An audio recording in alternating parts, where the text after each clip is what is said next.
इन्हीं तमाम ताज़ा सुर्खियों पर डालते हैं विस्तार से नजर। जो आज की सबसे महत्वपूर्ण खबर है जिस पर कि हम चर्चा भी करने वाले हैं आज, उससे ही हम शुरुआत करते हैं। भारत में मुस्लिम और हिंदू जनसंख्या को लेकर एक बहुत बड़ा खुलासा हुआ है।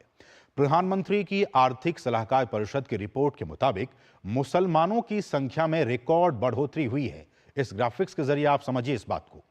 तो वहीं हिंदुओं की जनसंख्या जो है वो घटी है।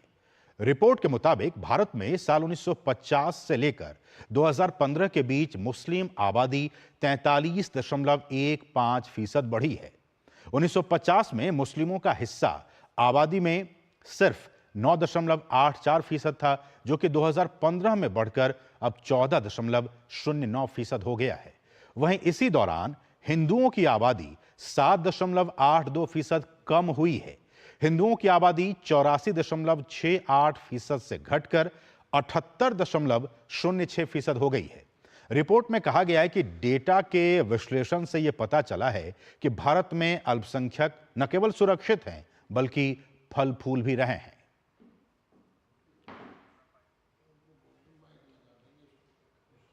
और वरिष्ठ अर्थशास्त्री और पीएमईएसी के सदस्य डॉक्टर शमिका रवि ने अपनी रिपोर्ट के हवाले से बताया है कि हिंदुओं की आबादी का घटना और मुस्लिम समुदाय की आबादी के बढ़ने का कारण सामाजिक आर्थिक स्थितियां और मृत्यु दर है। जो गरीब फैमिलीज होती है वहां फैमिली साइजेस टिपिकली बड़े होते हैं जी। लेकिन ये जो है, अगर आप 65 साल का एक्सपीरियंस देखें तो पूरे देश में अगर आप देखते हैं तो हिंदू जो मेजॉरिटी रिलीजन है उसका शेयर 7.82% घटा है जी।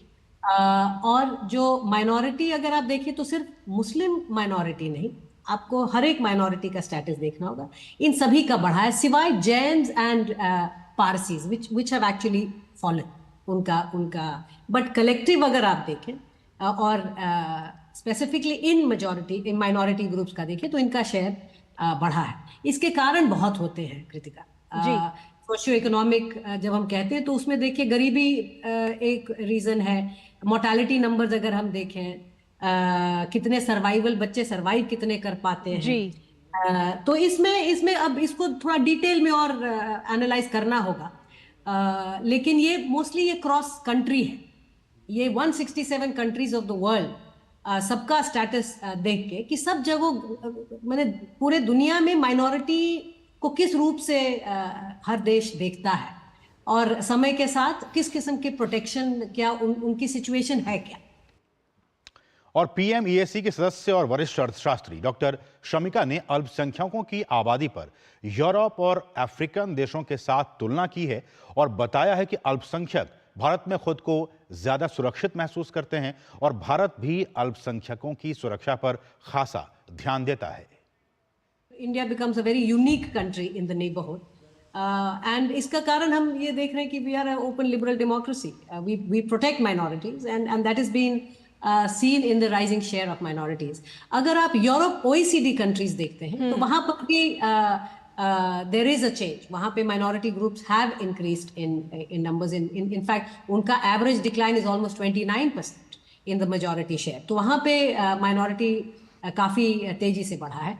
अगर आप अफ्रीकन कंट्रीज देखें तो वहां बड़ा एक यूनिक सिचुएशन है कि 65 साल पहले करीब 24 ऐसे देश थे जहां एनिमिज्म करके, जो कि एनिमिज्म मीनिंग जो आपका मोनोलिथिक रिलीजन नहीं है, न इस्लामिक है न क्रिश्चियन है जी। वो animism, they pray to nature, the different gods etcetera, दो इंडिजिनस लोग थे।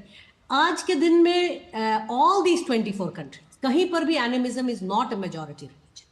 तो कुछ ऐसे इंडिजिनस रिलीजन्स हैं जिनका शेयर इतनी तेजी से घटा है। 65 साल is nothing if you compare 100 years जो सिविलाइजेशंस होते हैं। तो in each of these different region जो हैं दुनिया के, सब जगह एक अलग अलग एक नया इंसाइट मिला है इस रिपोर्ट के थ्रू। तो ये बहुत ही महत्वपूर्ण रिपोर्ट डॉक्टर शमिका जो बात कह रही थी बहुत ही महत्वपूर्ण है, न सिर्फ भारत में बल्कि ग्लोबली बहुत सारे देशों में इस तरह के परिवर्तन देखने को आए हैं, क्योंकि ये इंटरनेशनल इस तरह की रिपोर्ट है कि जिसमें कि ये तमाम बातें रिलीजियस तौर पर ये बातें उठाई गई है इस रिपोर्ट में। और इस सब के बीच आबादी को लेकर पीएम की आर्थिक सलाहकार परिषद की इस रिपोर्ट पर केंद्रीय मंत्री स्मृति ईरानी ने कांग्रेस पर निशाना साधा है। उन्होंने कहा कि हिंदू समाज की प्रताड़ना, हिंदू समाज को वंचित रखना, हिंदू समाज और सनातन का अपमान करना कांग्रेस की परंपरा रही है। यही कांग्रेस पार्टी की हमारे देश में लेगेसी रही है। हिंदू समाज की प्रताड़ना, हिंदू समाज को वंचित रखना और हिंदू समाज और सनातन धर्म का अपमान करना।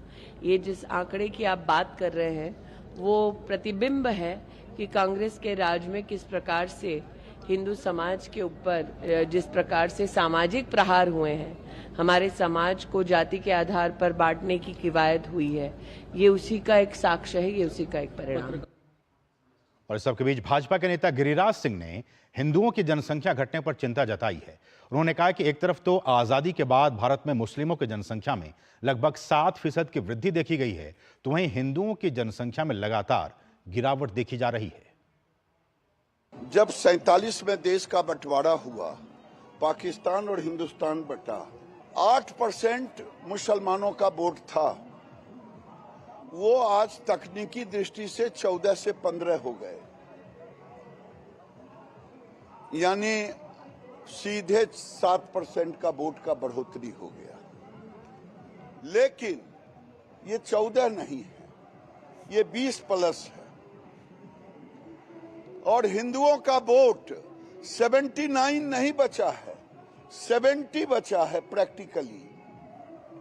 और ऐसी स्थिति में ये एक तरह से गजवाए हिंद की ओर जा रहा है, जो पाकिस्तान की मानसिकता है।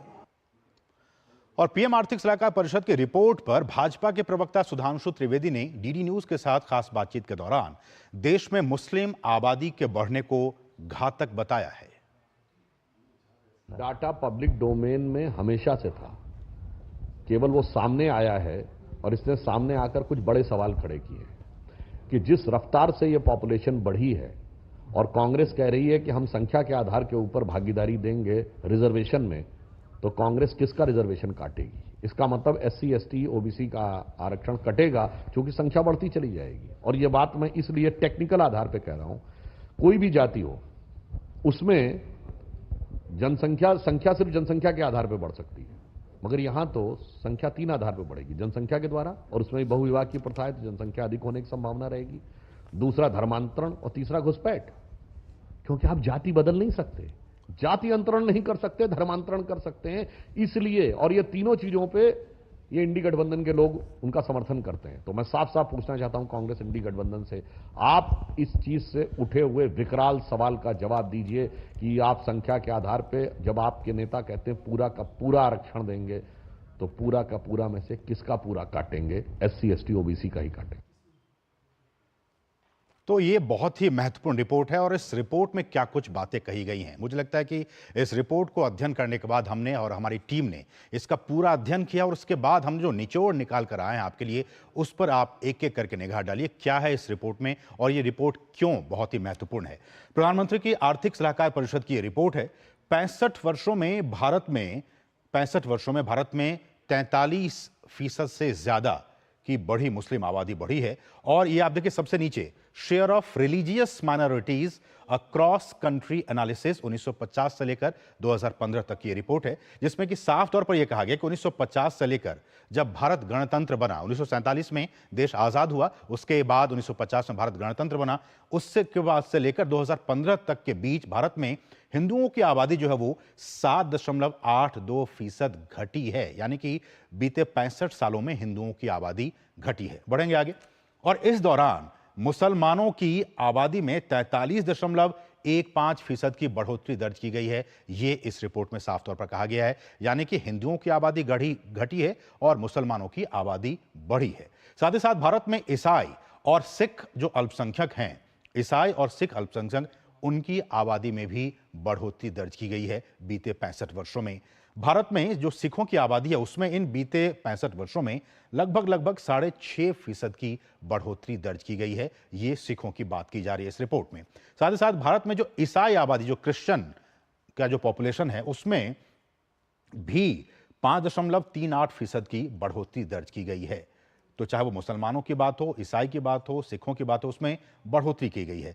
चूंकि ये जो बाकी देश हैं उनके साथ भी तुलना की गई है इसमें, तो इसमें कहा गया कि पड़ोसी देश जो हमारा नेपाल है, चूंकि वो एक वहां भी हिंदू मेजॉरिटी वो पॉपुलेशन है वो कंट्री, तो वहां भी हिंदुओं की जो आबादी है वो घटी है बीते 65 वर्षों में। साथ ही साथ भारत में अब ये भी अल्पसंख्यक समुदाय से आते हैं, पारसी और जैन। इनमें बाकी अल्पसंख्यकों के मुकाबले ये जो अल्पसंख्यक हैं पारसी और जैन, इनमें इनकी आबादी में कमी आई है, ये इस रिपोर्ट में कहा गया है साफ तौर पर। बढ़ेंगे आगे। नेपाल में हिंदुओं की संख्या जो है वो 84.30% से घटकर अब 81.26% रह गई। तो नेपाल में भी जो हिंदुओं की संख्या है वो बीते वर्षों में 65 वर्षों में घटी है। वैसे एक और पड़ोसी मुल्क हमारा म्यांमार है। म्यांमार में भी बहुसंख्यक जो बौद्ध हैं उनमें भी आबादी घटी है। तो ये भी इस बात की तरफ ये रिपोर्ट चर्चा कर रही है, इशारा कर रही है कि चाहे वो नेपाल की बात हो, म्यांमार की बात हो, यहां जो बहुसंख्यक लोग थे उनकी आबादी में कमी आई है, वो आबादी घटी है। साथ ही साथ पाकिस्तान पड़ोसी मुल्क, बांग्लादेश पड़ोसी मुल्क और अफगानिस्तान में बहुसंख्यक जो आबादी है, हम जानते हैं कि इन तमाम, चाहे वो पाकिस्तान की बात हो, बांग्लादेश की बात हो, अफगानिस्तान की बात हो, इन तमाम देशों में मुसलमान बहुसंख्यक हैं और इन तीनों ही देशों में जो उनकी आबादी है वो बढ़ी है। ये भी बहुत ही महत्वपूर्ण बिंदु है। और इन देशों में अल्पसंख्यकों की आबादी सिमट गई है। जी हां, इन देशों में जो अल्पसंख्यक लोग रहते हैं उनकी आबादी बीते 65 वर्षों में घटी है। पीएम की जो इकोनॉमिक एडवाइजरी काउंसिल है उसने दुनिया के 167 देशों में आए आबादी के बदलाव का अध्ययन किया है। ये 1, 2, 5, 10 देशों में नहीं बल्कि 167 देशों में पीएमईएसी के जो लोग हैं उन्होंने इस पूरे बदलाव का बहुत ही गहनता से अध्ययन किया। उसके बाद ये तमाम रिपोर्ट्स आई हैं। दुनिया के अधिकांश मुस्लिम देशों में मुस्लिम आबादी में बढ़ोतरी दर्ज की गई है। ये एक निष्कर्ष के तौर पर कहा जा सकता है कि तमाम जो मुस्लिम देश हैं जहां सर्वे किए गए हैं उन तमाम देशों में जो मुसलमानों की आबादी है वो बीते 65 वर्षों में बढ़ी है। साथ ही साथ हिंदू, ईसाई और अन्य जो धर्म बहुल देशों में बहुसंख्यक आबादी में कमी आई है। ये बहुत ही महत्वपूर्ण बातें हैं कि खासकर हिंदू, ईसाई और अन्य जो धर्म बहुल देश हैं जहां की वो बहुसंख्यक थे, उन देशों में उनकी जनसंख्या में कमी आई है, उनकी आबादी में कमी आई है। और इन देशों में 65 वर्षों में बहुसंख्यकों की जो आबादी है उनमें यह बहुत ही महत्वपूर्ण कि 22% की कमी आई है। जी हां, 22% की इन देशों में 65 वर्षों में बहुसंख्यकों की आबादी में 22% की कमी आई है। तो ये कुछ महत्वपूर्ण डेटा, और ये सिलसिला मुस्लिम बहुसंख्यक देशों पर हालांकि लागू नहीं होता है क्योंकि वहां पे जो जनसंख्या उनकी वो बढ़ी है, वहां पे उनकी आबादी बढ़ी है, ये इसलिए वहां पे लागू नहीं होता है। और मुस्लिम बहुल जो 38 देश हैं उनमें मुस्लिम आबादी बढ़ी है। मुस्लिम बहुल 38 देश हैं उनमें उनकी जो आबादी है वो बीते 65 वर्षों में बढ़ी है। ये भी इस रिपोर्ट का सार है।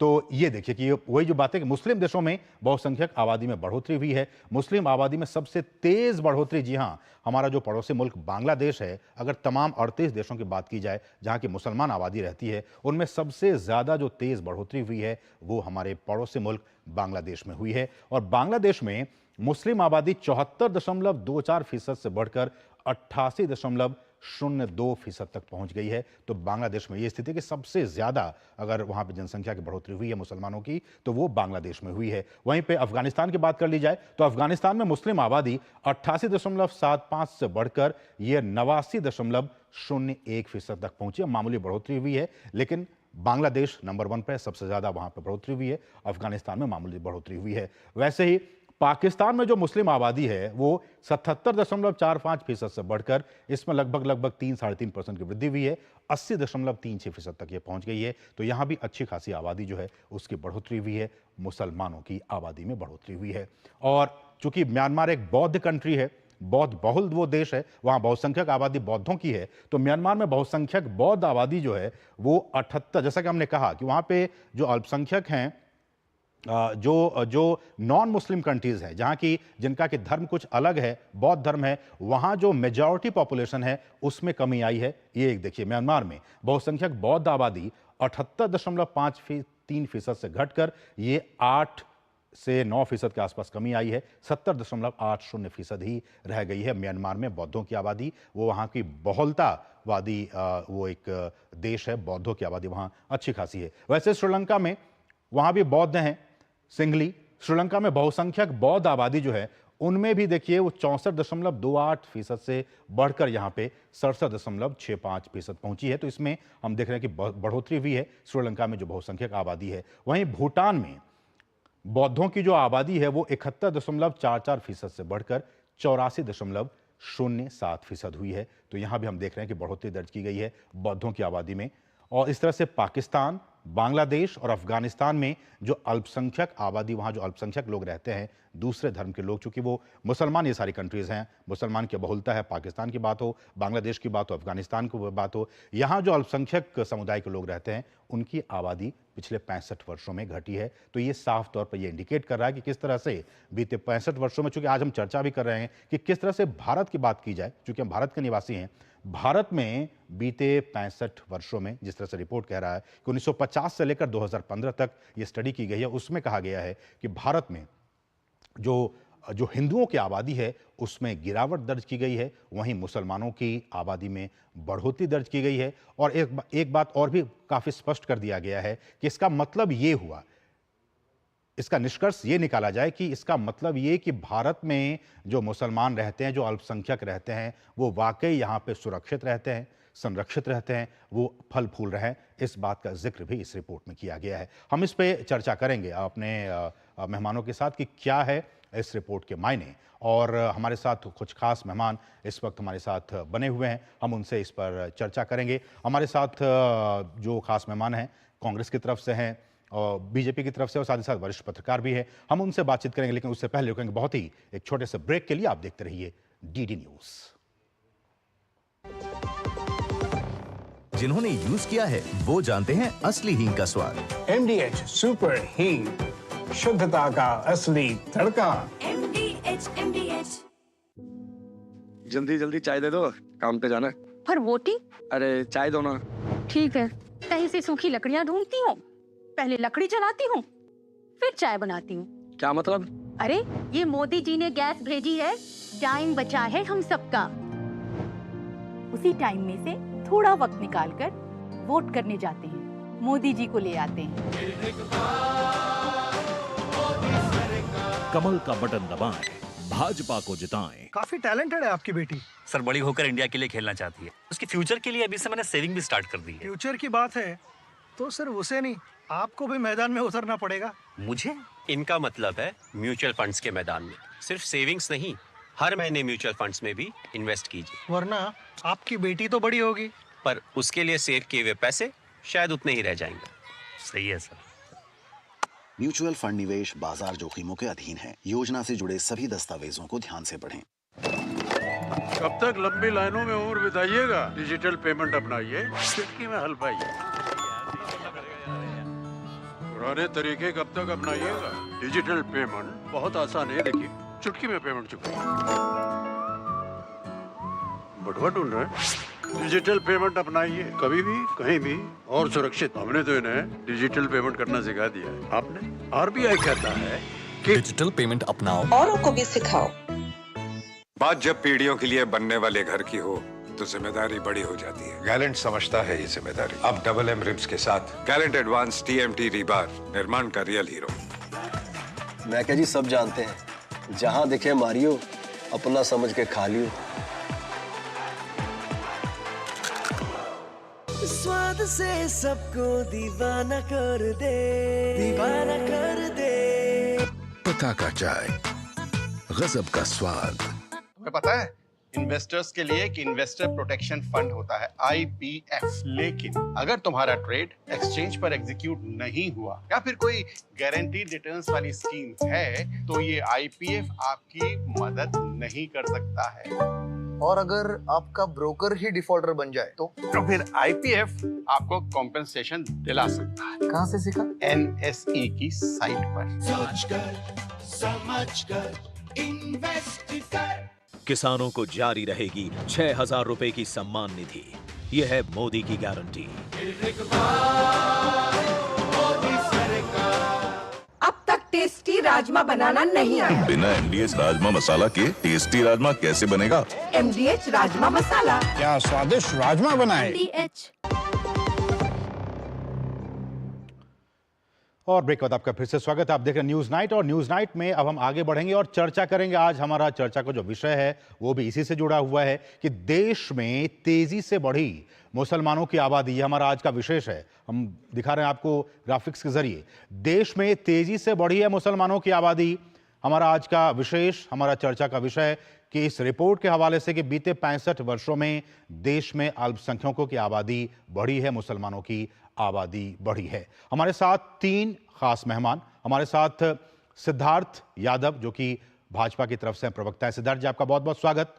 हमारे साथ दूसरे खास मेहमान दुष्यंत नागर जी हैं जो कि राजनीतिक विश्लेषक हैं और साथ ही साथ कांग्रेस को ये सपोर्ट करते हैं। तो दुष्यंत जी, आपका भी बहुत बहुत स्वागत है। और साथ ही साथ हमारे साथ तीसरे खास मेहमान वरिष्ठ पत्रकार अनंत विजय जी हैं। अनंत जी, आपका भी बहुत बहुत स्वागत। शुरुआत सबसे पहले मैं दुष्यंत जी आप ही से करना चाहूंगा जी। ये जो रिपोर्ट आई है ये हमारी आपकी रिपोर्ट नहीं है, पीएम इकोनॉमिक एडवाइजरी काउंसिल की ये रिपोर्ट है। और इस रिपोर्ट में साफ तौर पर यह कहा गया है कि बीते 65 वर्षों में हिंदुओं की आबादी घटी है और मुसलमानों की आबादी बढ़ी है। मेरा सवाल ये कि बीते कई सालों से हम ये सुन रहे हैं और देख रहे हैं, पढ़ रहे हैं, जिसमें कि ये कहा गया कि मुसलमानों के लिए ये देश सुरक्षित नहीं है, उनके खिलाफ अत्याचार होते हैं, ये सरकार अत्याचार करती है, ये करती है, वो करती है, तमाम आरोप लगाए गए इस सरकार पर। लेकिन ये इस रिपोर्ट में साफ तौर पर यह कहा गया है कि ये जो मुसलमान है, जो अल्पसंख्यक हैं हिंदुस्तान में, वो बहुत अच्छे से रह रहे हैं, वो सुरक्षित हैं, संरक्षित हैं और फल फूल रहे हैं। आपकी प्रतिक्रिया? देखिए, ऐसा तो नहीं है और प्रमुख विपक्षी जो पार्टियां हैं उन्होंने कभी ऐसा आरोप नहीं लगाया कि भारत में अल्पसंख्यक असुरक्षित हैं। कुछ घटनाएं घटी, उन पर चर्चा हुई, उन पर केस भी दर्ज हुए, वो सबके सामने है। लेकिन भारत में कल भी अल्पसंख्यक सुरक्षित था, आज भी है और मुझे लगता है भविष्य में भी अल्पसंख्यक सुरक्षित रहेगा। जो अब ये आंकड़े आए हैं और उसके ऊपर जो पूरी डिबेट भारतीय जनता पार्टी खड़ी कर रही है, मैं समझता हूं कि ये आंकड़े कहां से आए। आपसे कास्ट सेंसस के लिए कहते हैं तो आप कह देते हैं कि भाई ये तो समाज टूट जाएगा, फलाना हो जाएगा। सिद्धार्थ जी रोज नई नई बातें करते हैं। अगर कहते हैं कि भाई आर्थिक सर्वे करा लीजिए, इकोनॉमिक सर्वे करा लो, समाज के अलग अलग जाति वर्ग की आर्थिक हालात पता चल जाएगी, तो आप कहते हैं कि भाई हमारी तो 2 भैंस में से 1 भैंस चली जाएगी, मंगलसूत्र चला जाएगा और बहुत सारी बातें कहते हैं। तो देश का जब राहुल गांधी साहब कहते हैं कि हमें एक्सरे करेंगे, समाज की स्थिति क्या है, हम सेंसस करेंगे, हम आर्थिक सर्वे कराएंगे और जो वीक है, जो कमियां हैं उनको दुरुस्त करने के लिए काम करेंगे। क्या इस रिपोर्ट पे क्वेश्चन मार्क क्रिएट कर रहे हैं? नहीं, बिल्कुल मैं क्वेश्चन मार्क क्रिएट करने के लिए भूमिका बना रहा हूं। ठीक। तो आपको दिक्कत होती है, फिर आप अचानक से आके प्रधानमंत्री की सलाहकार परिषद कहती है कि भाई ये तो हिंदुओं के लिए बहुत बड़ा खतरा हो गया। लेकिन और हिंदू आप घट गए। आप जानते हैं कि बहुत सारे जब इस तरह के सर्वेज होते हैं तो उसमें सिर्फ कास्ट ही एक फैक्टर नहीं होता है, या फिर उसमें बहुत सारे बच्चों के एडमिशन कैसे हो रहे हैं, आपका डेथ रेट क्या है, मोर्टेलिटी रेट क्या है, ये बहुत सारे और भी जो फैक्टर्स हैं उनको लेकर ये सारी रिपोर्ट्स क्रिएट की जाती है, बनाई जाती है। सर, अगर कास्ट सेंसस होगा तो पता चलेगी कौन सी जाति में अशिक्षा है, कौन सी सामाजिक रूप से पिछड़ी है, मैं इसी कौन सी आर्थिक रूप से पिछड़ी है, किसकी प्रजनन दर ज्यादा है। आपको आपके सवाल का जवाब दिया कि सिर्फ कास्ट सेंसस ही एक तरीका नहीं है इन चीजों को जानने का। बहुत बड़ा मैं समझूंगा, मैं समझता हूं कि उसका एक बहुत बड़ा महत्व होगा। कास्ट सेंसस के साथ में जो इकोनॉमिक सर्वे होगा वो पूरा आईना रख देगा साहब। आप देखिए, मैं कह रहा हूं कि जब वो होगा तब होगा, देखा जाएगा। तो क्यों नहीं कराया इन्होंने? अभी जिन टूल्स के सहारे ये सर्वे की गई है, जिनका जो रिपोर्ट आई है, हम उस पे आज आपसे बात करना चाह रहे हैं। सर, ये जो उस रिपोर्ट में साफ तौर पे कहा गया कि हमारे मुसलमान जो है वो काफी सुरक्षित है। मेरा सवाल इसको लेकर पॉलिटिक्स मुसलमानों में होती रही है या भारत के अल्पसंख्यकों की सुरक्षा पे मैं सवाल नहीं खड़ा कर रहा हूं। मैं सवाल ये खड़ा कर रहा हूं कि ये आंकड़ों की विश्वसनीयता नहीं अगर है। आप उस रिपोर्ट में आपने कास्ट सेंसस नहीं कराया, नहीं आपने सेंसस ही नहीं कराया जो 2021 में होना था। आपने कहा कोरोना है, कोरोना में शादियां होती रही, कोरोना में चुनाव हुए, समय अनुकूल आएगा वो भी हो उसके बाद में आप एक बात बताइए सर, परिस्थितियां अनुकूल होंगी वो भी हो जाएगा। हमारा ढांचा इतना बढ़िया ढांचा है, हम बीएलओ के द्वारा घर घर पर्ची पहुंचा सकते हैं, चुनाव को बढ़िया से करा सकते हैं। अब मैं सिद्धार्थ जी के पास चलूंगा। कैसे नहीं ले सकते? ठीक है, मैं बीजेपी के पास चलाऊंगा। सिद्धार्थ जी, आप हमारे साथ बीजेपी के प्रवक्ता के तौर पर जुड़े हुए हैं। जो दुष्यंत जी कह रहे हैं वो कह रहे हैं कि हम इस रिपोर्ट को नहीं मानते हैं क्योंकि आपने कास्ट सेंसस किया ही नहीं, जो चीजें जरूरी थी इन चीज़ों को जानने के लिए, वो तो आपने किया ही नहीं है, इसलिए ये रिपोर्ट सही नहीं है, गलत है। देखिए असीम जी, दुष्यंत जी की एक समस्या को आपने समझने की कोशिश की हो गई, तो अभी उनकी बातों से बड़ी क्लियर हुई। उनको एक्सरे करना है, उनको सब कुछ जानना है कि कहाँ पे क्या है, पर इस रिपोर्ट में जो एक्सरे आया उनको वो वाला नहीं करना। उनको कौन से वाला करना है? उनको ये बताना है हिंदुओं में कितनी जातियां हैं, उन जातियों में कितनी किसकी संख्या है, कितनी क्या है, और ये छुपा करके रखना है। क्योंकि पीछे से जो कहा जाएगा कि जिसकी जितनी संख्या बारी उसकी उतनी हिस्सेदारी, ये नारा तो थोड़ा सा कमजोर हो जाएगा अगर ये दिखता रहेगा सबको कि संख्या तो कोई प्रायोजित तरीके से भी बढ़ने की कोशिश की जा रही है। और मैं बड़ी जिम्मेदारी से एक बात कहना चाहता हूं, ये कांग्रेस पार्टी की सोच और कांग्रेस पार्टी की नीति है कि आज हम इस कगार पे खड़े। ये जो जनसंख्या बढ़ने का एक ट्रेंड हम देख रहे हैं, या फिर एक धर्म विशेष का या एक समुदाय विशेष की जो संख्या बढ़ने का जो एक आंकड़ा हमारे सामने आ रहा है, ये सिर्फ फर्टिलिटी के कारण नहीं है। क्या कांग्रेस पार्टी घुसपैठियों की नीति को नहीं सपोर्ट करती? अनेक इनके नेता आप बुलवा के देख लीजिए। रोहिंग्याओं के लिए हमने इस देश में 5-5 हजार रुपए की मांग को होते हुए देखा है। हमने कन्वर्जन सुदूर क्षेत्रों में कांग्रेस की नीति के कारण होते हुए देखे हैं। कांग्रेस पार्टी का जो सिंगल पॉइंट एजेंडा है वो यही है कि कहीं ना कहीं से एक भ्रम तो चलाओ कि हम ऐसा एक्सरे करेंगे, ये करेंगे। अरे ये एक्सरे ही तो है, बस आपकी अनुकूलता वाला नहीं है दुष्यंत जी। तो वही आपकी समस्या। तो आपके कहने का मतलब के कारण ही पता चला कि कितनी संख्या बढ़ गई। आपको क्या समस्या हुई? 43% का इंक्रीज। आपको क्या समस्या हुई? बोलिए ना कि 43% का इंक्रीज हुआ। उस 43% की इंक्रीज के क्या क्या कारण है? उसका कन्वर्जन भी कारण है, इन्फिल्ट्रेशन भी कारण हो सकता है, फर्टिलिटी 10 वर्ष में आप क्या कर रहे थे? उस पर आप चर्चा करिए।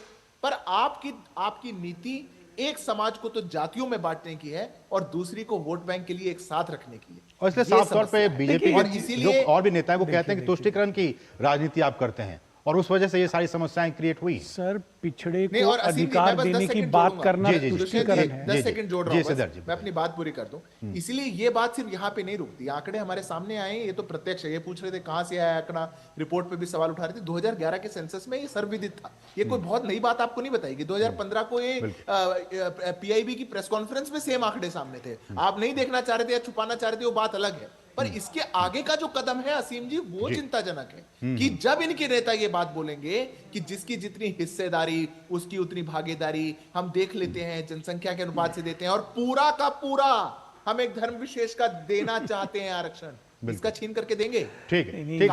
मैं एक और प्रतिक्रिया, वरिष्ठ पत्रकार हमारे साथ आनंद विजय जी जुड़े हुए हैं। सिर्फ एक लाइन में बोलना, एक लाइन। ठीक है। देखिए, जिसकी बात कर रहे हैं ना आप संख्या के आधार पे, वो बात ओबीसी के लिए हो रही है, वो धर्म के आधार पर किसी आरक्षण की बात नहीं हो रही। दरअसल आप चाहते ही नहीं है कि पिछड़ों का सशक्तिकरण हो। भारतीय जनता पार्टी का जब से उन्नयन हुआ है 1991 से, जब से मंडल कमीशन की रिपोर्ट लागू हुई है, तभी से भारतीय जनता पार्टी पिछड़ों का हक मारने के लिए नए बहाने लेकर आ रही है। ये नहीं चलेगा सिद्धार्थ जी। पिछड़ा जाग गया है, अपना हक लेने के लिए मतदान स्थल पे लाइन लगा के खड़ा है और वोट डाल रहा है। ठीक है। आप बताइए ना, लालू जी ने क्या कहा? उन्होंने बोला नहीं बोला कि मुसलमानों को पूरा का सिद्धार्थ जी, मैं आपको बस आऊंगा। आप एक आंध्र में नहीं करी हमारे साथ आनंद विजय जी जो कि वरिष्ठ पत्रकार हैं। दुष्यंत जी, मैं ले रहा हूं प्रतिक्रिया। आरक्षण झूठ है। ठीक है, आनंद विजय जी हमारे साथ बने हुए हैं। आनंद जी, आपने डिस्कशन को सुना, चर्चा को सुना, आपकी प्रतिक्रिया। चूंकि इस रिपोर्ट में साफ तौर पर कहा गया है कि जो अल्पसंख्यक हैं, मुसलमान हैं, वो सुरक्षित हैं, काफी फल फूल रहे हैं। असीम जी, मैं इस चर्चा को एक राजनीतिक चर्चा के तौर पर नहीं देखकर एकेडमिक चर्चा के तौर पर देखना चाहूंगा जी। ये जो आंकड़े हैं, ये आंकड़े कोई भारत सरकार के आंकड़े नहीं है, 167 देशों से जुटाए गए आंकड़े हैं जी। इसकी प्रामाणिकता पर संदेह करना 167 देश के आंकड़ों की प्रामाणिकता पर संदेह करने जैसा है। तो मुझे लगता है कि प्रधानमंत्री की आर्थिक सलाहकार परिषद ने ये दुनिया भर के 167 देशों के माइनॉरिटी और मेजॉरिटी के जो डेमोग्राफिकल चेंजेस हैं उसका अध्ययन किया है, जिसमें ये निकल के आया है। और सिर्फ यही नहीं निकल के आया, इसकी एक अंडर टोन जो निकल के आया वो ये है कि अगर आप देखें तो मुस्लिमों की संख्या सिर्फ भारत में ही नहीं बढ़ी है, पाकिस्तान में भी बढ़ी है, बांग्लादेश में भी बढ़ी है, बिल्कुल अफगानिस्तान में बढ़ी है। अगर आप ये तर्क ले रहे हैं, कुछ लोग असीम जी भारत में ये तर्क ले रहे हैं कि मेजॉरिटी की संख्या हर जगह बढ़ी है, तो जरा हम अपने पड़ोसी देशों के मेजॉरिटी की संख्या को देख लेते हैं, चाहे वो बांग्लादेश हो, चाहे वो श्रीलंका हो, चाहे अफगानिस्तान हो, चाहे पाकिस्तान हो, चाहे भूटान हो। हर जगह जो मुस्लिम आबादी है, चाहे वो माइनॉरिटी में हो चाहे मेजॉरिटी में हो, उसकी संख्या में बढ़ोतरी हो रही है। तो ये जो लेकिन अनंत जी, कुछ ऐसे भी देश हैं जैसे कि बौद्ध देश, जो जैसे म्यांमार है, बाकी और जो देश हैं, वहां पे जो उनकी जो मेजॉरिटी वाले देश हैं उनमें घटी है आबादी, ये भी कुछ रिपोर्ट में आई है। मैं यही कह रहा हूं कि चिंताजनक बात यही है कि जहां मेजॉरिटी में नॉन मुस्लिम्स हैं वो घट रहे हैं और जहां माइनॉरिटी में मुस्लिम्स हैं वो बढ़ रहे हैं। तो ये अध्ययन इस वजह से किया गया और पूरी दुनिया के लिए ये चिंता का विषय है। ये इसकी चिंता इस वजह से नहीं है कि मुसलमानों को कुछ करना है या कुछ करना है, ये उनको जो 70 साल से भारत में उनको अनपढ़ बना के रखा गया, उनको वोट बैंक के तौर पर इस्तेमाल किया गया, उनके अधिकारों को उनको अगर आज तक कभी नहीं ऐसा हुआ जो 2024 में हुआ कि यूपीएससी के एग्जाम में सबसे ज्यादा सक्सेसफुल कैंडिडेट्स मुस्लिम हुए। तो आज तक क्या हो रहा था? उनको मदरसों में पढ़ाओ, उनको गरीब रखो, उनकी महिलाओं को तलाक बोलकर कर दो, उनका हलाला करवा दो। इन सब चीजों पर कभी हमारी सरकारों ने आजादी के बाद गंभीरता पूर्वक विचार नहीं किया। नतीजा क्या हुआ? मुसलमान कम पढ़े लिखे रह गए और जहां शिक्षा का प्रसार नहीं होगा असीम जी, वहां जनसंख्या इसी प्रकार बढ़ती रहेगी। दुष्यंत जी, एक छोटा सा कमेंट आपसे चाहूंगा, उस पर ब्रेक पर जाना है। इसका मतलब दुष्यंत जी तो ये निकाला जाए ना कि जिस बात का आरोप लगाते रहे कि बीते 10 वर्षों में मुसलमानों के साथ भेदभाव किया गया, ये बात बिल्कुल गलत है। मुसलमानों के साथ भेदभाव नहीं किया गया, मुसलमानों को समान नागरिक के तौर पर भारत में रखा गया। समय की कमी है, बहुत भेदभाव तो मैं ये कहना चाहूंगा बड़ी जिम्मेवारी के साथ में पिछड़े वर्ग के साथ भी किया गया। जो उनका 27% विधि सम्मत संविधान सम्मत आरक्षण है वो उनको कई राज्यों में नहीं मिल रहा है। उनके साथ बहुत सारी दुश्वारियां कर्नाटक में छीन लेकिन मैं अनंत जी को कहना चाहता हूं, कुछ राज्यों में तो दिया गया है, हाँ, तो कांग्रेस रूलिंग स्टेट्स हैं। दूसरा मैं ये कहना चाहूंगा, भारतीय जनता पार्टी जब कांग्रेस पार्टी जनसंख्या नियंत्रण के लिए परिवार नियोजन जैसे कानून चला रहे थे तो ये लोग विरोध कर रहे थे। और जनसंख्या नियंत्रण के लिए मैं तो ग्रेजुएशन में मेरा एडमिशन 92 में हुआ था और पहले ही साल जब मैं गया तो वहां अटल जी का भाषण मैंने सुना। वही जनसंख्या नियंत्रण, समान अधिकार, वो सारी बातें वही आज तक चल रहे हैं, लेकिन इन्होंने कोई कदम नहीं उठाया। सिद्धार्थ जी, आखिरी कमेंट, समय की बिल्कुल कमी है। देखिए, एक मिनट सर, समय की कमी है, बिल्कुल हमारे पास समय नहीं है। सिद्धार्थ जी आखिरी कमेंट लेके मैं बस आधा वाक्य बोल देता हूं, आधा वाक्य आप जी को अवसर दे दीजिएगा। ये जो इतनी लंबी समस्या हमको दिख रही है, ये 60 साल की इनका जो राज रहा है उसी की नीतियों के कारण था। ओबीसी वर्ग का किसने आरक्षण खाने की कोशिश करी और कौन एजुकेशनल इंस्टीट्यूट्स में नहीं दे पाया, दुष्यंत जी जानते हैं। समय की कमी अगली डिबेट में बताएं। चलिए, बहुत बहुत शुक्रिया आप तीनों मेहमानों का। मैं सिर्फ बस इतना कहना चाहता हूं कि जनसंख्या नियंत्रण की जब भी बात हुई, जबरदस्ती जनसंख्या नियंत्रण का विरोध हुआ है। अगर आप शिक्षा के थ्रू जनसंख्या नियंत्रण या नियोजन करना चाहें, उसका किसी दल ने विरोध नहीं किया, लेकिन आप जबरदस्ती नसबंदी कराएंगे तो उसका विरोध पूरा देश। चलिए, बहुत बहुत शुक्रिया सिद्धार्थ जी हमारे साथ जुड़ने के लिए। दुष्यंत जी आपका भी और अनंत सर आपका बहुत, आप तीनों मेहमानों का इस चर्चा में शामिल होने के लिए बहुत बहुत शुक्रिया। बढ़ेंगे आगे और रुकेंगे यहाँ एक बहुत ही छोटे से ब्रेक के लिए। आप देखते रहिए डीडी न्यूज।